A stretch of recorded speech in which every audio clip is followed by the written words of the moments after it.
গাধাকে সৃষ্টির পর বলা হলো, তুমি শুধু সারা জীবন পিঠে বোঝা বয়ে বেড়াবে।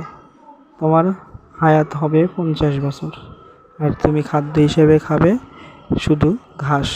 গাধা বলল সৃষ্টিকর্তাকে, আমি এত বছর বাঁচতে চাই না, আমাকে 30 বছর হায়াত দেওয়া হোক। সৃষ্টিকর্তা তাই মেনে নিলেন। কুকুরকে সৃষ্টির পর সৃষ্টিকর্তা বললেন, তুমি হবে মানুষের পরম বন্ধু, কিন্তু তুমি মানুষের উদ্দিষ্ট খেয়ে বাঁচবে। তোমার আয়ু হবে 30 বছর।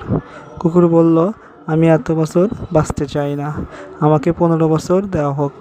সৃষ্টিকর্তা মঞ্জুর করলেন। এরপর বানরকে সৃষ্টি করলেন। বলা হলো, তুমি শুধু এ ডাল থেকে ও ডালে লাফিয়ে চলবে আর বিভিন্ন ফন্দি ফিকির করে মানুষকে আনন্দ দিবে। তোমার আয়ু হবে 20 বছর। বানর বলল, আমি 20 বছর বাঁচতে চাই না, আমাকে 10 বছর দেওয়া হোক। তাই মঞ্জুর করা হলো। এবার এলো পুরুষ মানুষের পালা। তাকে বলা হলো, তুমি হলে প্রাণীকুলের মধ্যে সবচেয়ে বিচক্ষণ এবং বুদ্ধিমান, তাই তোমাকে প্রাণীকুলের শিরোমণি করা হলো, আর তোমার আয়ু হবে 20 বছর। আর পুরুষ করজোড় করে সৃষ্টিকর্তাকে বলল, 20 বছর আয়ু বড় কম হয়ে যায়, আমাকে ওই গাধার ফিরিয়ে দেওয়া 30 বছর, কুকুরের 15 বছর আর বানরের 10 বছর দেওয়া হোক। 20 বছর অত্যন্ত কম, তাই আমি দীর্ঘদিন বাঁচতে চাই। সৃষ্টিকর্তা সেটাও মঞ্জুর করলেন।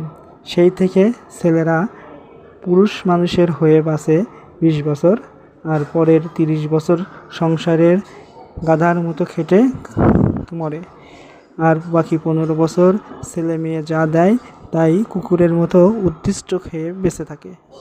আর তারপরের বৃদ্ধর বয়সে ঠিক বানরের মতো এ ডাল থেকে ও ডালে, অর্থাৎ এ ছেলের বাসা থেকে ও ছেলের বাসায় ঘুরিয়ে ফেরে এবং নাতি নাতনির কে আনন্দ দিয়ে ঘুরে বেড়ায়। এই হলো পুরুষের জীবন।